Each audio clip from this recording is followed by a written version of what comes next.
ये एक ऐसा प्रोफेशन है जिसमें कि आप खुद सेल्फ एम्प्लॉयड हैं, आप अपनी काबिलियत को खुद से यूज़ कर सकते हैं और स्काई इज़ द लिमिट।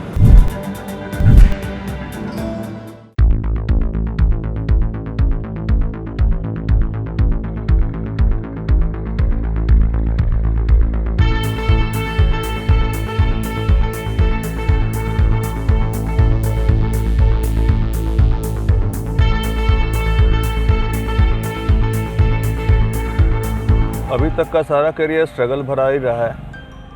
15 साल में हम लोग बहुत सारे अप्स एंड डाउन्स देख चुके हैं।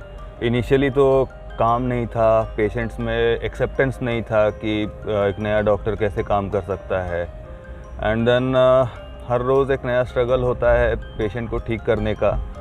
इसके अलावा इनिशियली काफ़ी स्ट्रगल्स थे, लाइक जो सेटअप करना था या जो मशीन्स की ज़रूरत होती थी या जो नॉलेज स्किल्स की ज़रूरत होती थी जो गेन करना था, जो उस वक्त नहीं था।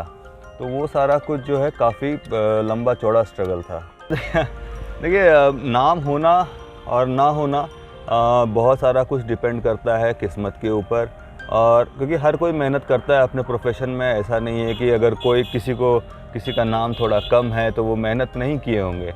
वो भी मेहनत कर रहे हैं, वो भी अपने प्रोफेशन को उतनी ही ईमानदारी के साथ कर रहे हैं। बट ये सारा कुछ लक एक बहुत बड़ी चीज़ होती है, और टाइमिंग, ये दो चीज़ों का बहुत बड़ा खेल होता है। कंपटीशन कहीं पे नहीं है, हर किसी की एक अपनी जगह होती है और हर किसी का अपना एक पेशेंट ग्रुप होता है। तो कंपटीशन कहीं पर नहीं है। हाँ, अच्छा लगता है कि जब लोग रिकॉग्नाइज़ करते हैं, रांची में नहीं बाहर भी जाने पर कभी लोग बोलते हैं कि हम आपको जानते हैं या आप अच्छा काम कर रहे हैं, तो सुन करके अच्छा लगता है और लगता है कि इतने साल की जो मेहनत थी वो कहीं ना कहीं पे सफल हो रही है।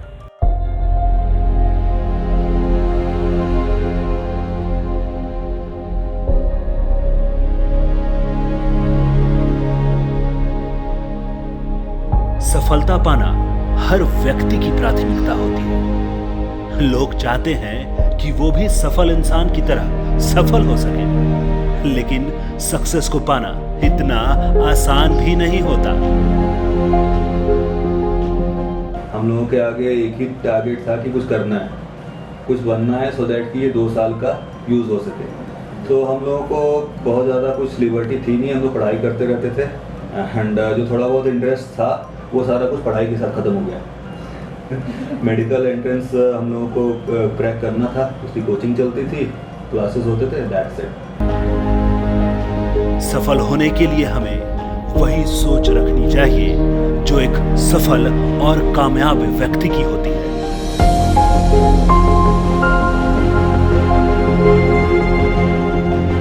स्कूलिंग पापा का ट्रांसफरेबल जॉब था, तो बहुत सारे स्कूल्स चेंज होते रहे एवरी 2-3 ईयर्स।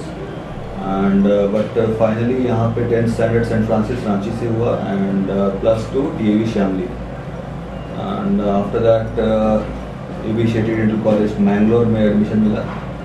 वहाँ पर 5 साल की पढ़ाई के बाद, डेंटिस्ट बनने के बाद बहुत सारे और कोर्सेज किए, जिसमें कि कॉस्मेटिक डेंटिस्ट्री, इम्प्लांटोलॉजी और बहुत सारी चीज़ें हैं इसमें हम लोगों ने। कॉलेज अच्छा था, मन में एक ही टारगेट था कि अच्छा डॉक्टर बन के निकलना है और फेल नहीं होना है।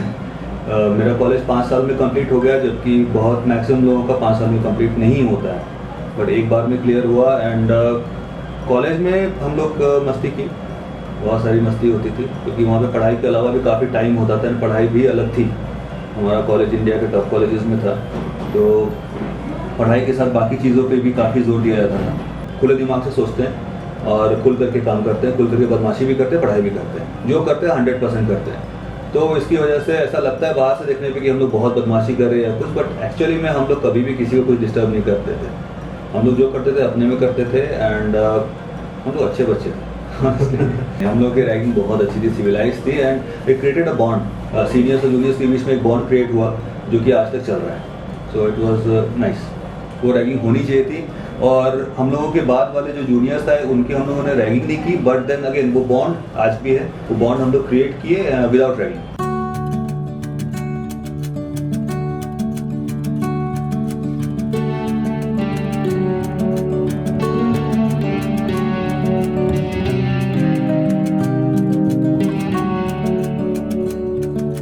जितना बड़ा आपका सपना होगा उतनी ही बड़ी आपकी तकलीफें होंगी, और जितनी बड़ी आपकी तकलीफें होंगी, याद रखना कामयाबी भी उतनी ही बड़ी मिलेगी। इसमें दो चीज़ें हैं। पहला, हर डॉक्टर का अपना एक अलग तरीका होता है इलाज करने का, एक अलग परसेप्शन होता है। और दूसरा कि हम क्या इलाज चाह रहे हैं। कोई डॉक्टर होते हैं जो कि एक ही बीमारी को अलग तरीके से देखते हैं। हर किसी के सीखने का तरीका अलग होता है, तो हर डॉक्टर का इलाज भी अलग है।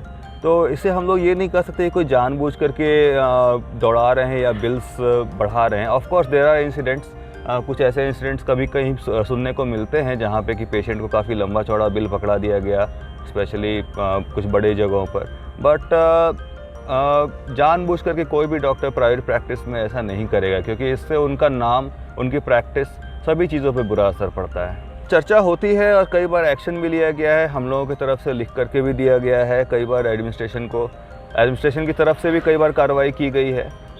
लेकिन क्या है कि ये एक ऐसी बीमारी है जो वायरस की तरह है। इसका वैक्सीन है लेकिन दवा नहीं है। तो एक बार झोला छाप लोगों को बंद किया जाता है, उसके बाद फिर दोबारा कुछ नए लोग पनप जाते हैं। तो ये एक ऑनगोइंग बीमारी है जो कि चलते रहेगी। हम लोगों को सावधान रहना है। ऑलरेडी हमारा एसोसिएशन जो है वो ऐसे लोगों को एंटरटेन नहीं करता है, और हम उन लोगों को कोई सपोर्ट नहीं एक्सटेंड किया जाता है।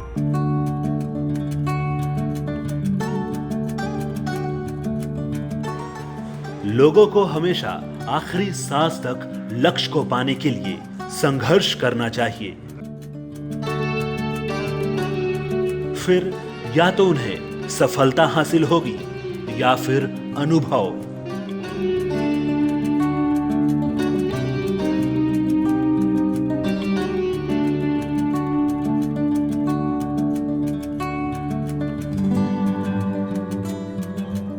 मेरे फैमिली की तरफ से 100% सपोर्ट था।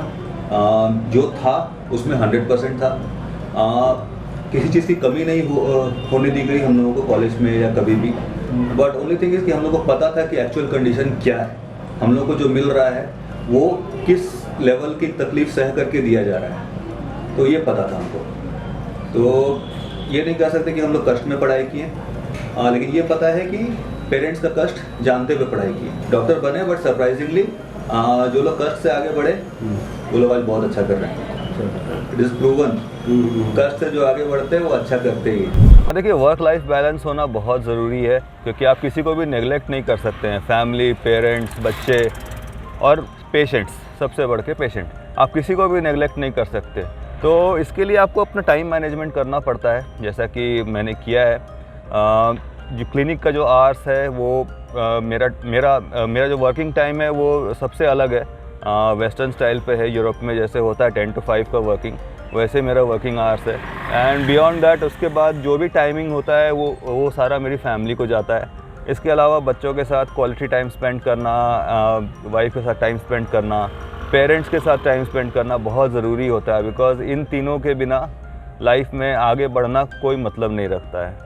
देखिए, आज सब कोई ना आँख बंद करके मटेरियल चीज़ों के पीछे भाग रहा है। हर किसी को ज़्यादा पैसा चाहिए, ये सामान चाहिए, ये गैजेट चाहिए, ये करना है, वो करना है। बट अगर हम लोग ध्यान से देखें ना, तो हर वो चीज़ जो कि लाइफ में बहुत कीमती है वो फ्री की होती है। फॉर एग्ज़ाम्पल, हमारे रिलेशनशिप्स, हमारी बॉडी, हमारा ब्रेन, ये सारा कुछ भगवान हमें फ्री में देता है। सो हमें जो मिला है ना उसको एंजॉय करना चाहिए। We should live in our moment. और फालतू चीज़ों के पीछे भागना नहीं चाहिए कि हमें अगर वो फ़ोन नहीं मिला तो हम मर जाएंगे, वैसा नहीं होना चाहिए। फोकस, अच्छे कामों पर फोकस करें, अपनी पढ़ाई पर फोकस करें, कुछ बनने पर फोकस करें, और कोशिश करें कि जो भी आपने सीखा है या जो कुछ भी नॉलेज है उससे आप दूसरों को कुछ बांट सकें, दूसरों को कुछ फ़ायदा हो आपके स्किल से। स्पोर्ट्स आदमी के लाइफ में सबसे इम्पॉर्टेंट चीज़ होती है। अगर स्पोर्ट्स नहीं है तो आपकी लाइफ में एक बहुत बड़ा चैप्टर खाली पड़ा हुआ है। मेरे लिए पर्सनली स्पोर्ट्स बहुत इम्पॉर्टेंट है, बिकॉज़ मेरी सुबह होती है स्पोर्ट्स से, एक्सरसाइज से, रनिंग से, और उसके अलावा वीक में 2 दिन क्रिकेट और बाकी गेम्स के लिए होता है। So sports is very important. Sports के बिना कुछ भी पॉसिबल नहीं है।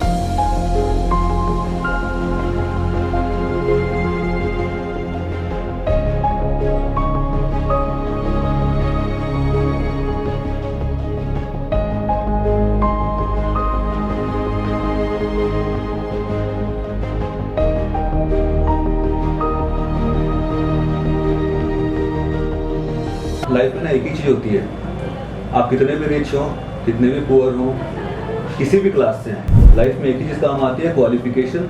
अगर आप पढ़े लिखे हैं तो आप किसी भी लेवल से उठ कर आ रहे हैं, आपके लिए अच्छा ही होगा आगे में। अगर आप क्वालिफाई करके डॉक्टर बनते हैं तो वो अच्छा हो जाता है। अगर आप कितने भी रिच हो और आप पढ़ाई नहीं की हो, आपको कोई क्वालिफिकेशन ना हो, तो फिर आपकी लाइफ वैसी नर्क होती है। तो पढ़ाई इज़ वेरी इंपॉर्टेंट और आजकल के बच्चों के लिए भी यही है कि पढ़ाई करना चाहिए। अफवाहों में ध्यान नहीं देके एक पॉलिटिकल जो सोच होती है उससे अलग हट करके एक ह्यूमैनिटेरियन एजुकेशन के साथ जाएं, अपना क्वालिफिकेशंस बिल्डअप करें and be a good human being. वो सबसे इम्पॉर्टेंट है आज के टाइम पे। कोविड पीरियड बहुत मुश्किल था। As a doctor, as a human being, you have to run your family. As a doctor आपको पेशेंट्स को देखना है, आप मना नहीं कर सकते, अपना भी डर लगता था। लेकिन at the same time being a doctor oath लिया हुआ है, काम तो करना ही है। तो कोविड के टाइम पे हम लोग खूब काम किए। जो भी पेशेंट आता था इमरजेंसी में, कभी किसी को मना नहीं किया गया मेरे यहाँ पे। एंड आज तक हम लोग कोविड पेशेंट्स को कभी भी डिस्क्रिमिनेट नहीं करते हैं। अगर कभी किसी को पेशेंट का कोविड निकला भी ट्रीटमेंट के बाद, तो उसको 15 दिन के बाद ठीक होने के बाद हम लोग वापस से ट्रीटमेंट कर दे रहे थे। कोई डिस्क्रिमिनेशन नहीं, और वी ट्राई टू हेल्प, हर किसी को मदद करने की कोशिश की हम लोग इस दौरान।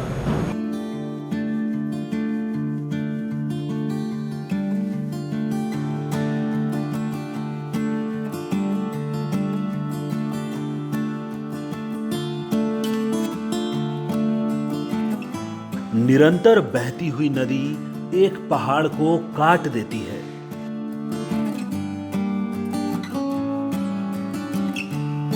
लेकिन अपनी ताकत से नहीं, बल्कि अपने द्वारा किए गए निरंतर प्रयास से।